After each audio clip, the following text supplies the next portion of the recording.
আমি BDO office থেকে এসেছি, আপনার টাকা ঢুকেছে? না। দেখুন, যদি 1000-5 টাকা খরচা করতে পারেন তাহলে প্রতি মাসে 3000 টাকা করে পাবেন। এই কি গো, এদিকে এসো তো। কি হয়েছে? বলছি আমাকে 1000-5 টাকা দাও না, আমি ছাগল বিক্রি করে তোমাকে দিয়ে দেবো। কেন, কি হবে এতগুলো টাকা?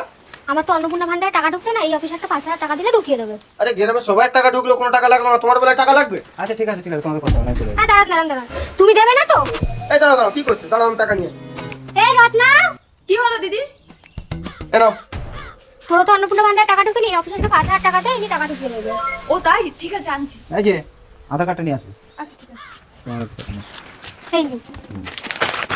এসো তাড়াতাড়ি।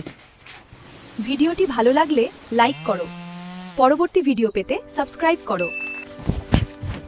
স্যার আমার স্বামী লোনের টাকা নিয়ে দিচ্ছি, টাকাটা ঢুকবে তো শিওর? আমাকে বিশ্বাস হচ্ছে না?